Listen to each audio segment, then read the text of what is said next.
Bienvenidos y bienvenidas a la segunda temporada de La Quinta Pared.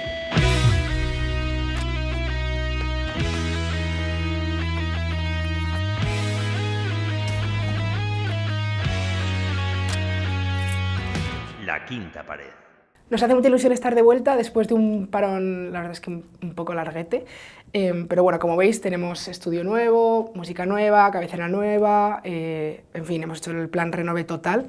Esta temporada la vamos a hacer de la mano de Pola Films, la productora de Telmo Iragorri, que están por ahí Telmo y Pablo Revenga también, que es la persona que nos presta el estudio, y además vais a ponerle cara a Juan, que siempre ha estado pero detrás de la cámara, y esta temporada estará haciendo una sección que ya veréis todo a su debido tiempo. Por otro lado, nos da mucha pena que no esté aquí Gaste, como también habréis podido ver. Gaste pasó a mejor vida. La mejor vida en cuestión es que ya no vive en Madrid, ahora vive en Donosti, pero podéis seguir su trabajo en ETV. Bueno, lo que no cambia es el espíritu de La Quinta Pared. En esta temporada seguiremos diseccionando nuestras series y películas favoritas, poniendo el foco en las realidades que representan. Y os adelanto que vamos a tener a personas muy interesantes y muy diversas, así que ojalá nos acompañéis. Y bueno, sin más dilación, la película de la que vamos a hablar hoy es Romería, la tercera de Carla Simón. Esta peli sigue el viaje de Marina, una chica de 18 años que fue adoptada de pequeña por la familia de su madre después de que sus padres murieran de SIDA y que va a Vigo para encontrarse con la familia de su padre. A través del diario personal de su madre y de ese encuentro con la familia paterna, Marina va reconstruyendo la memoria de sus padres a quienes apenas conoció. La película es de verdad preciosa, yo creo que atraviesa al espectador de una manera como casi física, teniéndote todo el rato en un estado como de entre belleza y dolor constante, y explora temas muy interesantes como la memoria familiar, el recuerdo o el estigma, además de sacar de debajo de la alfombra una parte bastante olvidada de nuestra historia como es la crisis del SIDA y la heroína que hubo en los años 80 y 90 en España. Bueno, para nosotros este episodio es muy especial porque por primera vez en La Quinta Pared la historia real detrás de la ficción es la de la propia directora. Los padres de Carla Simón murieron de SIDA cuando ella era pequeña, creció con la familia de su madre en las Planas de Hostoles, un pueblo de Cataluña, y a los 18 años viajó a Vigo para conocer a la familia de su padre. Desde entonces ha hecho un ejercicio de búsqueda y reconstrucción que ahora plasma en esta película, en Romería. Para hablar de todo ello, hoy tenemos la suerte de contar en el programa con la mismísima Carla Simón. ¿Cómo estás? Muy bien. Bueno, lo primero, gracias por hacernos un hueco en tu apretadísima agenda de promoción y enhorabuena por la peli, por la acogida que está teniendo, que lleva más de 100.000 espectadores la primera semana en cines, ha sido preseleccionada para los Oscar. ¿Cómo estás llevando esta vorágine de buenas noticias?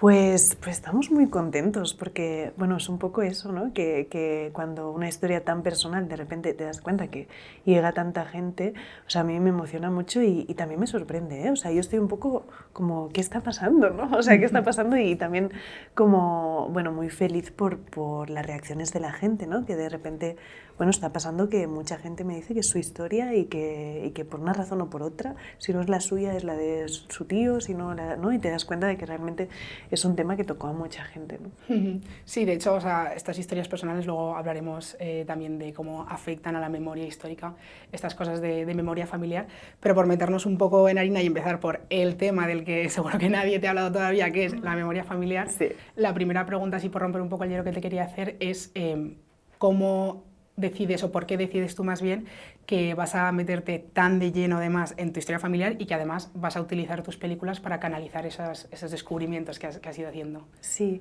a ver, ha sido una cosa un poco, o sea, orgánica, ¿no? Porque sí que es verdad que si voy muy para atrás, antes de irme a estudiar a Londres, con una beca y que hice un máster de cine ahí, yo ya tenía como una idea de escribir la historia de mi madre. Porque en realidad era una manera o una excusa para llegar a sus amigos y hablar con ellos y poderles preguntar cosas sobre mi madre y sobre mi padre, ¿no? Y en ese momento ya empecé como a recopilar esas cartas que luego se convertirán en el diario de Romería. Pero claro, estamos hablando de hace tiempo, o sea, yo tenía como, pues no sé, 22, 23 años, ¿no? Y realmente me permitió eso, pues preguntar mucho sobre ellos. Luego, claro, me fui a Londres, ahí empecé a hacer cortos y llegó un momento que dije, es que no sé si tengo que contar la historia de mi madre, porque en realidad no la sé. O sea, creo que tiene más sentido que cuente cómo yo lo viví. Entonces ahí surgió un poco la idea de verano, bueno, hice un corto que me hizo dar cuenta de que yo estaba muy interesada en cómo los niños recibían la muerte, ¿no? Y de ahí surgió verano. Entonces, bueno, pues yo quería contar verano porque era algo como que me apetecía mucho, que sentía que necesitaba explorar, quería trabajar con niños, ¿no? Y ahí, mientras estaba escribiendo verano, me di cuenta, o volví un poco como a esa frustración que siento por el hecho de no tener recuerdos sobre mi madre y sobre todo de no poder saber bien su historia, ¿no? Y recuperé esas cartas, hice un corto que se llama Llacunas, que es como una exploración de esos espacios desde donde ella escribió las cartas, pero era una cosa un poco medio experimental. Y ahí dije, creo que tiene sentido seguir explorando esto en un futuro, ¿no? Pero luego también tenía la idea de Alcarrás, que era la de mi familia materna adoptiva, ¿no? Y al terminar verano, ya después de tanto tema personal, pues me apetecía más como explorar algo que de alguna manera me tocaba, pero que sentía que era un mundo que estaba cerca, pero que no lo conocía del todo. Un poco ajeno, ¿no? Sí. Salirte un poco de ahí. Exacto. Y bueno, y luego pues hicimos Alcarrás y luego Romería estaba por ahí y la recuperé. O sea, como que fue todo como muy orgánico, pero es verdad que de alguna manera sí, son 3 películas. La primera sobre mi familia materna biológica y paterna adoptiva, que eran hermanos, entonces la misma. La segunda sobre mi familia materna adoptiva y la última de mi padre biológico, ¿no? En la película, en Romería, Marina, como hemos dicho, viaja a Vigo con la excusa o el motivo principal se supone que es pedir un papel para solicitar una beca, que es el mismo motivo por el que tú también viajaste a Vigo, pero desde el principio de la película se ve que realmente ella también lo que quiere es conocer a la familia de su padre y emprender ese viaje de búsqueda, ¿no? Y de hecho, a lo largo de la peli se va haciendo preguntas y la primera pregunta que se hace es ¿trobaré alguna cosa dels meus pares biològics? O sea, ya desde el principio de la peli tiene como esa inquietud muy fuerte. Y te escuché decir a ti hace poco que me pareció súper interesante que para ti era importante que Marina hiciera ese viaje desde la curiosidad y no desde el conflicto. ¿Por qué para ti es importante hacer esa distinción y de qué manera crees que afecta esto a la narración? Claro, afecta mucho porque, bueno, sí que yo cuando empiezo a pensar en una película siempre pues intento ver cosas relacionadas con ese tema, ¿no? O sea, como pues en ese caso me he visto muchas películas sobre adicción, ¿no? Y también muchas películas sobre esa especie de llamada de la sangre, ¿no? Y sobre, bueno, pues cómo alguien vuelve o busca a una parte de su familia para entenderse, ¿no? Y me he dado cuenta que muchas de estas películas y de esas historias, las búsquedas se hacen un poquito desde la rabia por haberse sentido abandonado, ¿no? Que hay algo ahí que, bueno, que tiene sentido cuando te han dado una adopción, pero que en mi caso yo esa rabia no la sentía porque yo crecí en otra familia, me sentí amada y no me faltaba de nada, entonces en este sentido yo no quería reprochar nada a esa familia de mi padre. Es verdad que los conocí más tarde, pero yo podía llegar a entender el por qué no habíamos seguido en contacto, porque hay pues el estigma, el tabú del SIDA, mucho dolor, ¿no? Entonces yo lo que sentía en cuanto a esa familia era sobre todo curiosidad. Pero claro, cuando empiezas una película que no tiene un conflicto ahí muy claro el personaje, pues muchas veces a nivel narrativo, claro, es un reto, ¿no? Pero me apetecía porque al final es como lo otro ya lo he visto explorado, yo lo viví desde ahí y creo que la curiosidad puede mover montañas, ¿no? O sea, como que realmente se puede vivir buscando y desde esa curiosidad. Y me parecía que era un motor suficiente, ¿no? Bueno, está súper conseguido porque el personaje, interpretado por Yusia García, que sí creo que tiene, a mí me recuerda bastante a Carla Simón ese personaje, y tiene esta cosa como de que es muy reflexiva, muy callada, habla mucho desde el silencio, está todo el rato observando, fichando a todo el mundo, creo que está como muy conseguida esa sensación, pero aunque no se haga desde el conflicto, hay momentos de la peli en los que sí ves cierta, no sé si decepción o como que Marina está un poco descolocada. Estoy pensando en el momento en el que se entera de que sus padres también traficaban, se le ve pues eso, un poco reflexiva, silenciosa, como digiriendo esa información. ¿Cómo se recibe esta información, tanto tú personalmente como a la hora de escribir el personaje de Marina, sin caer en el juicio y en el enfado? Bueno, porque al final hay algo de de cómo yo percibo a la generación de mis padres y a ellos, ¿no? O sea, a mí me contaron que mis padres murieron de SIDA cuando yo tenía 12 años, que creo que es una edad muy justa porque no eres aún adolescente, pero ya no eres un niño, entonces ya es una información que tú puedes gestionar a tu manera, ¿no? Entonces ahí para mí empezó un poco pues esa aceptación, y me fue muy bien entender que era una cuestión del contexto, que no fueron los únicos, que fue una cosa muy grande en España y que esta gente pues no tenía la información para, ¿no? O sea, no sabía nada sobre la heroína, no sabía que después vendría el SIDA, ¿no? Y que, bueno, que básicamente tuvieron unas vidas llenas y les tocó, ¿no? pues la mala suerte de todo eso. Entonces, claro, a partir de ahí yo lo he vivido así, o sea, como abrazándolo, y de hecho, claro, a mí me habían contado que mi madre había muerto de una enfermedad del hígado y mi padre de un accidente. Entonces, claro, yo a partir de ahí pues cogí a todos mis amigos y empecé, mira, pues lo que te había contado antes resulta que no es, que es esto, ¿no? Entonces yo empecé a contar las cosas por su nombre.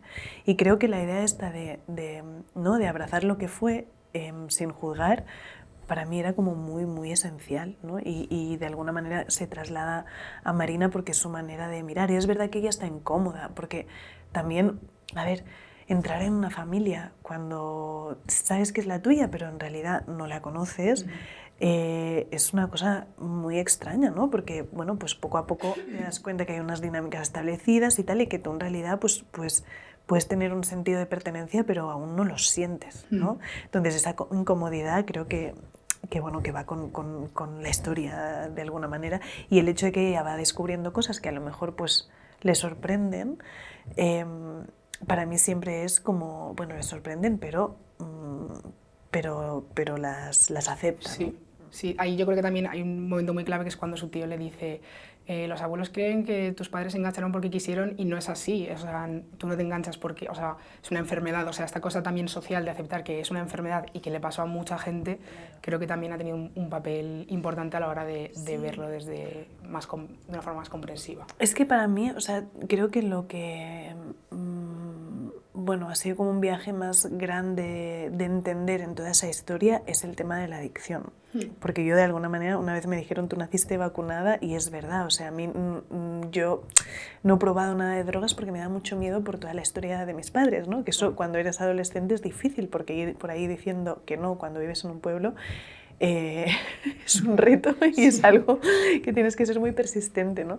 Pero bueno, en cualquier caso, que entender el tema de la adicción ha sido como para mí uno de los retos más grandes, ¿no?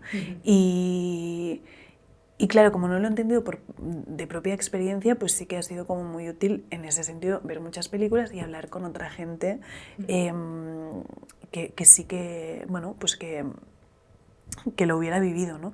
Y sí que es curioso porque si el tema es memoria familiar, creo que puedo contar una cosa que fue para mí muy reveladora, que es una terapia que hice sobre la memoria transgeneracional, ¿no? O sea, que es ese tipo de memoria que se pasa de generación en generación, un poco sin ser consciente, ¿no? O sea, cosas que le pasaron a tu abuela que de alguna manera se le han quedado dentro y seguramente condiciona a cómo cría a su hija, que también se le ha quedado dentro y seguramente condiciona a cómo te cría a ti, ¿sabes? Entonces hay algo ahí como de cosas que se traspasan, ¿no? Que a veces cuando uno entiende y descubre es la manera de poderlo reparar, ¿no? Que al final también la película habla de reparar a través de la memoria que no tenemos, ¿no? Entonces yo ahí era una especie de hipnosis, ¿vale? Se llama brain spotting. Entonces es una cosa un poco curiosa porque miras un palo, ¿vale? Literal. Sí. Entonces encuentras como un punto donde mirarlo, lo miras fijamente y el terapeuta te va haciendo preguntas un poco a partir de qué ves, qué te viene a la cabeza, ¿vale? Entonces tu cabeza va haciendo como asociaciones de imágenes. Y es muy curioso porque yo, bueno, pues en esa asociación de imágenes tuve como una especie de viaje donde me imaginaba con mi padre, ¿no? Y mi padre, o sea, de repente lo relacioné con el padre de otra amiga que también tiene la misma historia y que me contó que nunca había podido dejar las drogas, ¿no? Y como la historia de mi familia siempre era, tu padre no las dejó porque no quiso, porque él le gustaba vivir así, de repente hice como esa relación de, bueno, no sé, a lo mejor mi padre no podía dejar las drogas, ¿no? Que eso también, bueno, pues tiene sentido, siendo la heroína, ¿no?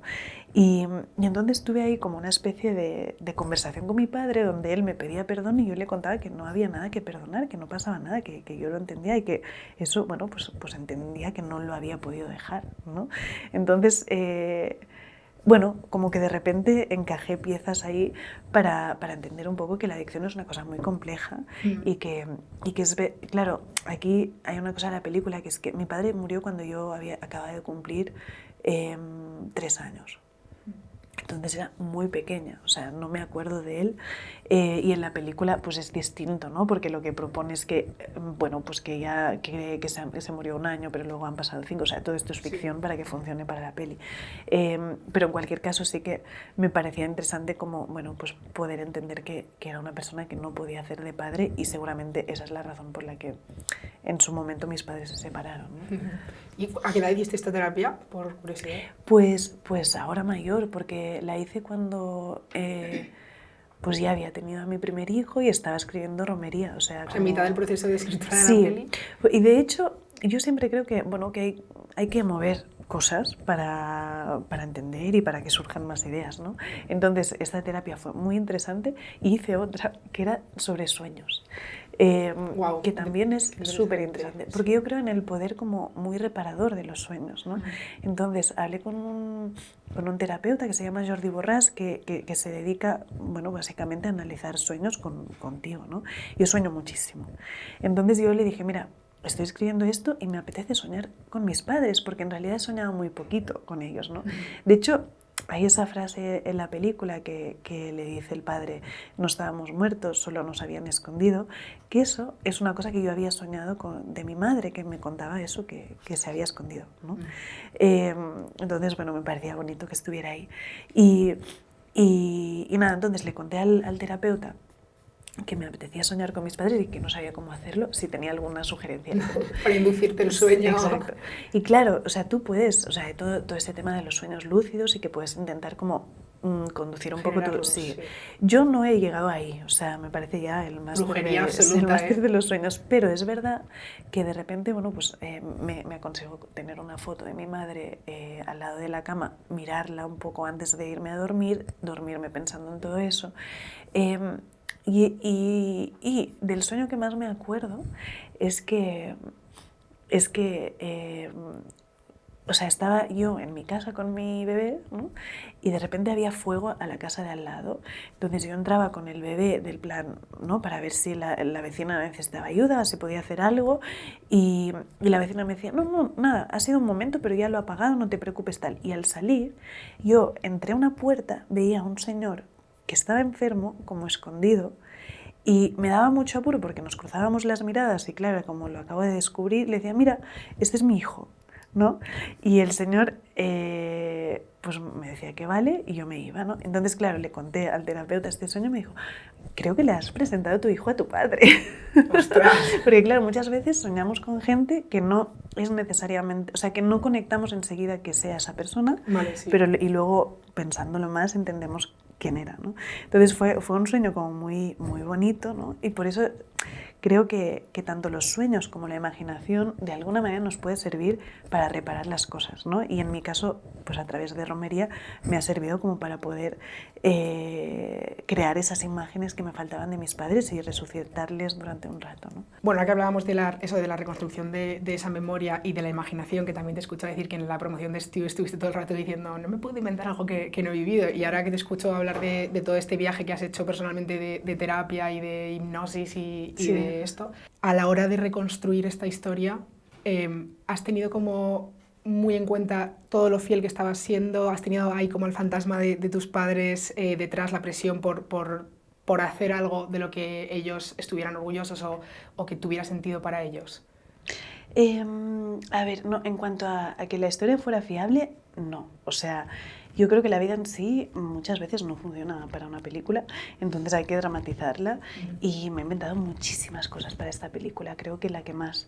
Y creo que es necesario también, o sea que en realidad para mí era incluso más positivo alejarme un poco, ¿no? E intentar ver toda esa historia, no solo como mi historia, sino como la historia de mucha gente, ¿no? Y sí que es verdad que hay detalles, emociones, y evidentemente el personaje de Marina está muy basado en mi manera de hacer este viaje, pero luego el resto sí está muy inventado. Pero sí que es verdad que había una cosa, no tanto pensando en mis padres, porque ellos ya no están y no van a ver la peli, ¿no? Pero sí en querer transmitir mi manera de ver esa historia y de abrazarla, ¿no? Y de ahí un poco también supongo que la luz de la película, ¿no? O sea, que para mí era importante encontrar el tono justo de no juzgarles, que tampoco fuera un relato súper cruel, ¿no? O este viaje a los infiernos que es tantas veces la heroína cuando la vemos retratada, porque creo que no todo el mundo vive la heroína de la misma manera. Pues eso, ¿no? Que también de alguna manera es fácil también caer en esta nostalgia de los 80 y de esta libertad y de estos años que fueron muy bonitos en muchos aspectos, ¿no? Pero claro, también tuvieron esa cara B. Entonces, encontrar el tono justo con todo eso era difícil, y sí que es verdad que fue una conversación que tuvimos mucho con todo el equipo, o sea, con arte, vestuario, foto, o sea, cómo filmamos esas imágenes, ¿no? Que siempre había como una voluntad de filmarlo un poco desde lo lúdico, desde el juego, como trasladando un poquito este fluir de la vida, de la libertad de esa época, pero a la vez había cosas que yo creía que necesitábamos ver, como por ejemplo cómo se pinchaban o cómo era tener el mono. Sí. Con este tema de la familia, yo viendo la película me acordé mucho de un fragmento de un libro que leí hace poco de un autor que se llama Bruno Galindo, que se llama Nadie nos llamará antepasados, y te lo quería leer porque quiero que hablemos de esto, que dice: mi familia es, como todas las familias, la suma de una serie de encuentros y desencuentros atravesados por las convenciones de cada época, que son las que hacen que la misma cosa sea obligatoria o intolerable. Los secretos atraviesan todas esas convenciones, unas veces desapareciendo durante décadas, otras emergiendo cuando a nadie ya le importan, muchas veces evitando el desastre, otras destrozando la vida de los que vendrán detrás. Una familia es eso, un protocolo de discreciones, elusiones y elipsis, de cosas que mejor no contar por no destapar su poder de autorréplica o simplemente por miedo a lo que digan los demás.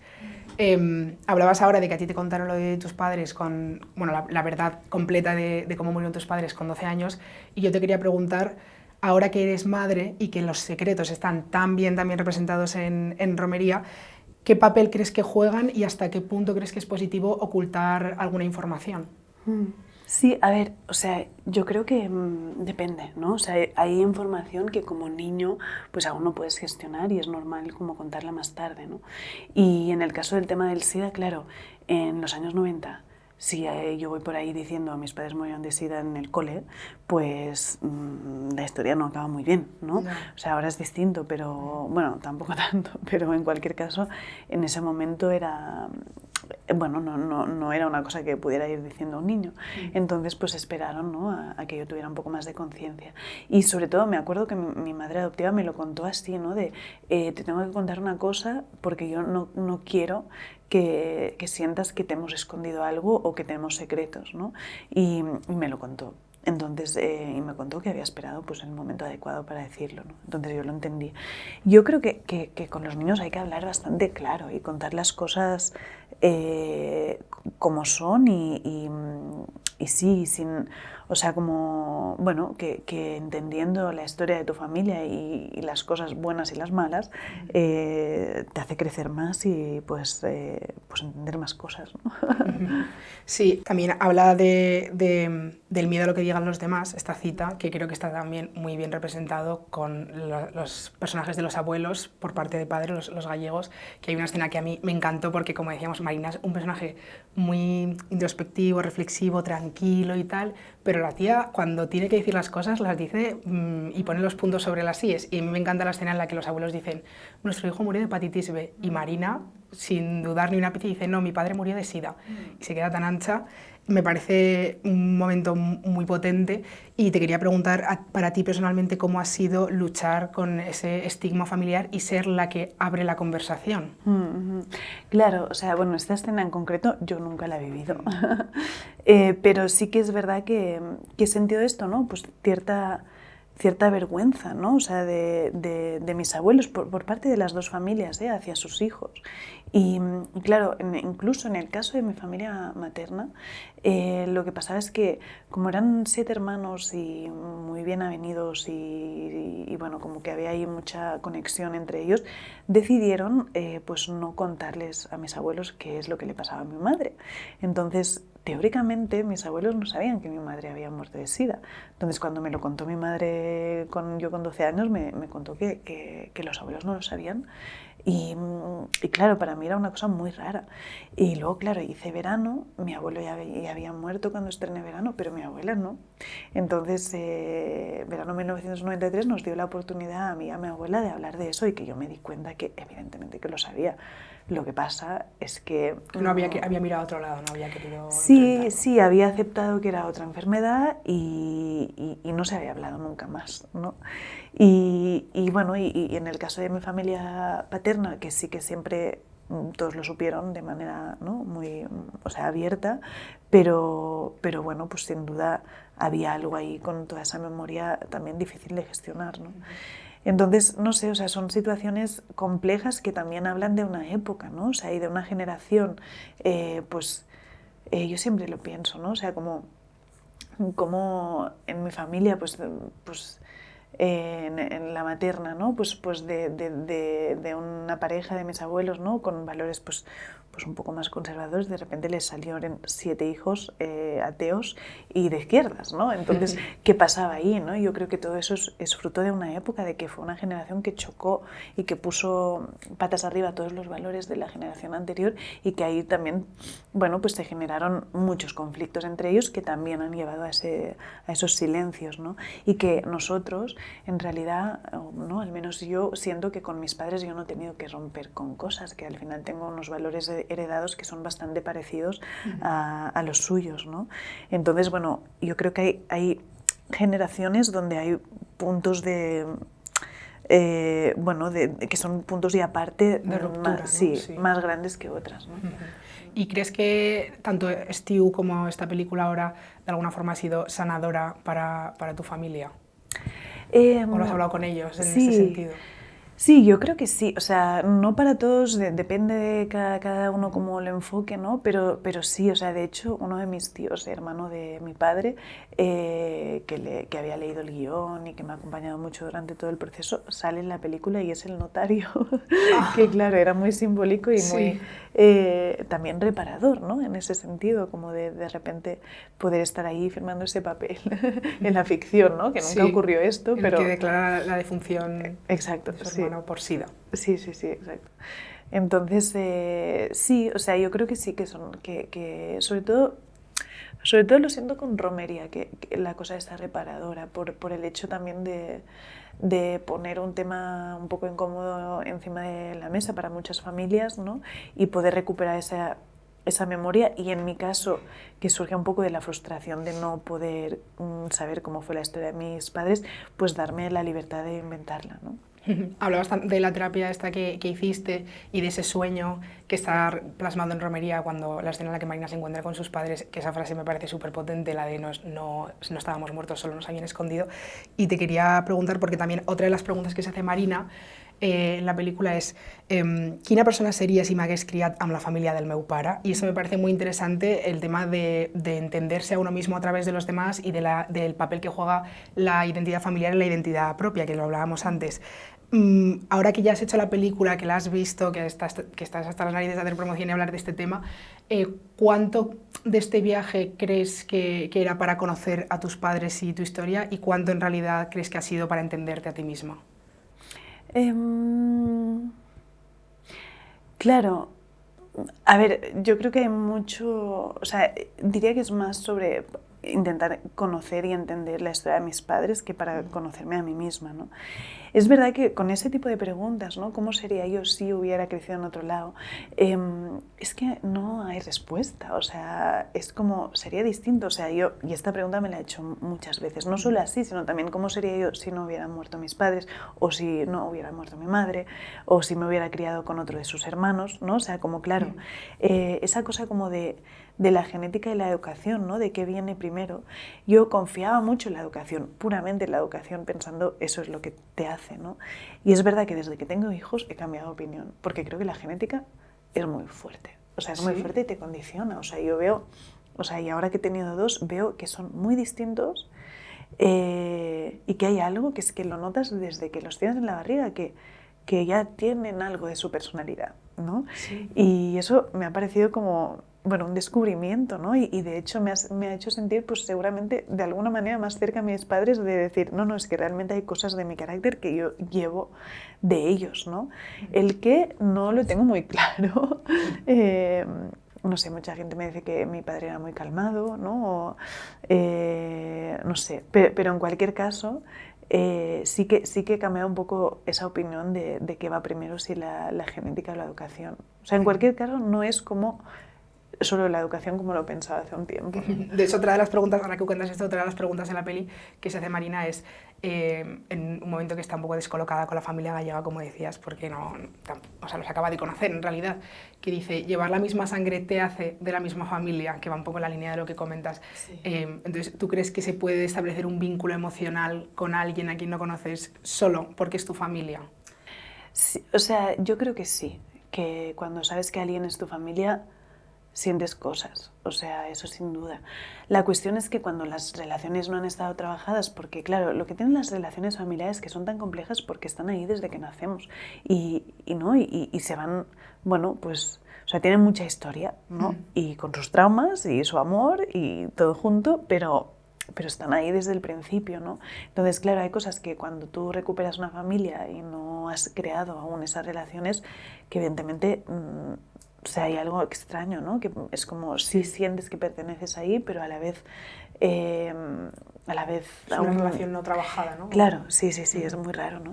Pero sí que es verdad que luego también, de nuevo, está la genética. Y a mí lo que me pasó, que es que sí que es verdad que en la película sale que Marina se parece a su madre, porque a nivel dramático era interesante esa idea de, ¿no?, un fantasma que vuelve del pasado de alguna manera, pero yo me parezco a mi padre. Y cuando me enseñaron unos super 8 de cuando era pequeño y adolescente, yo dije, hostia, o sea, para mí fue muy revelador porque es que de repente era como, claramente vengo de ahí, ¿no? Abriendo un poco el foco, que antes decías que era una historia personal, pero obviamente tiene un poder muy transformador porque afecta a muchas familias y a una generación entera. Hay una escena que me encantó, que no quería hacer spoiler, pero he visto que en realidad el otro día hablaste de ella. Bueno, no voy a decir nada, por si acaso, pero es la que suena Bailaré sobre tu tumba de Siniestro Total, que además es una escena que hay que ver en el cine, o sea que tenéis que, aunque sea solo por esa escena, tenéis que ir a ver Romería al cine, que me pareció súper potente. Y te quería preguntar, antes decías, nos han pintado los 70 siempre como una época muy lúcida, la movida, la música, la libertad. ¿Crees que de alguna forma como sociedad hemos bailado sobre las tumbas de toda esta generación? O sea, como sociedad no lo sé, pero sí que es verdad que había algo en esa época de la sensación, creo, de seguir, ¿no? O sea, como de que había muchas muertes a su alrededor, ¿no? Y alguien una vez me dijo, es que íbamos a más funerales que aniversarios, ¿no?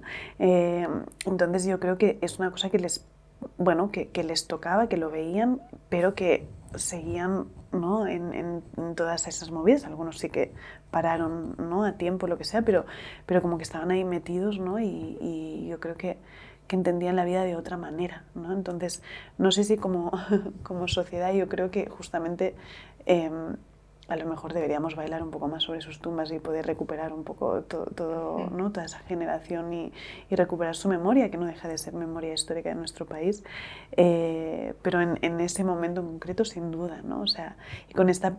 Claro, Siniestro Total es un grupo de Vigo, o sea, me parecía súper bonito poder poner esa canción en la película y yo lo que buscaba precisamente era una imagen que contara que esa fue la historia de toda una generación a través del baile, ¿no?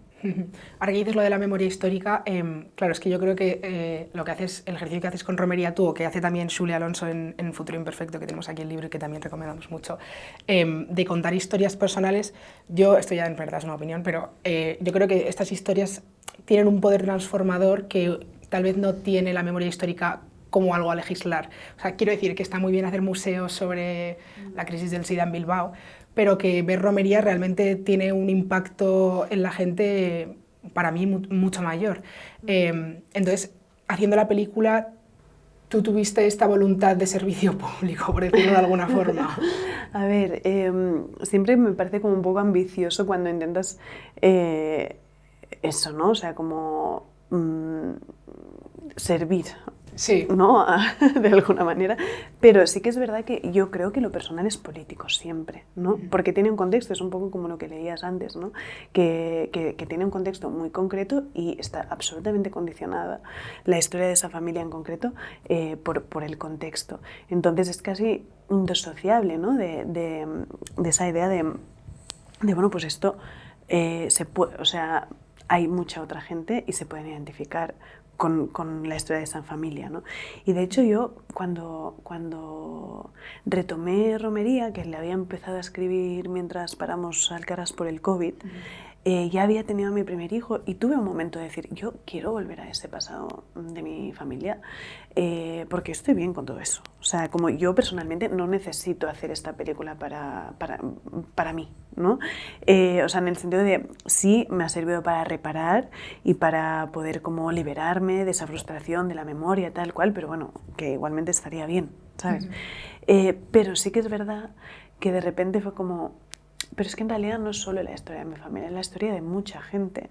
Y eso me di cuenta el primer fin de semana de estreno de Estiu 1993, que empecé a recibir muchos mensajes de gente que me decía que esto también era su historia, ¿no? Y me di cuenta que, bueno, que somos unos cuantos huérfanos del SIDA y de toda esa época.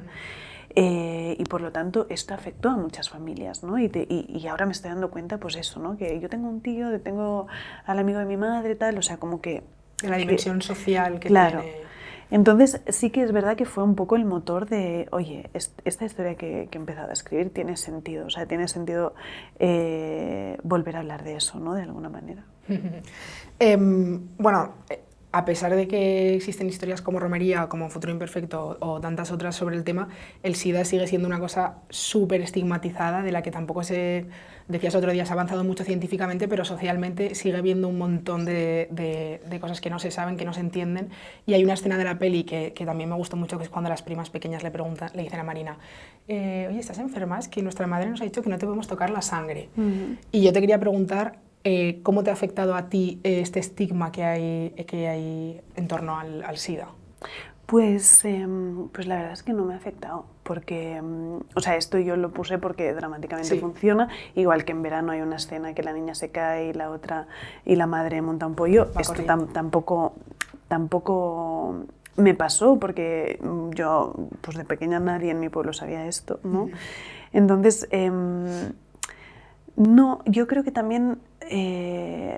como yo siempre lo he hablado muy abiertamente y de manera muy natural, hay algo también que se crea en la reacción de la gente de cómo tú lo cuentas, ¿no? O sea, es que al final somos lo que narramos también, ¿no? Entonces, y la manera en que la narramos. Y de alguna manera, si alguien te viene y te cuenta esto y te lo cuenta pues normal, ¿no? Sin meter ningún drama en ello, creo que la gente también lo recibe así, ¿no? Y creo que con, o sea, un poco para eliminar el estigma que conlleva el SIDA, es importante eso, hablarlo desde ese lugar, o que gente como Xulia pueda escribir un libro y contar su experiencia y decir que tiene el VIH y contar cómo lo siente, ¿no? Y ahí es donde empieza a transformarse el relato de algo, porque de repente la gente se da cuenta de que lo que sea que tiene él en su cabeza a lo mejor es un prejuicio y en realidad se vive de otra manera, ¿no?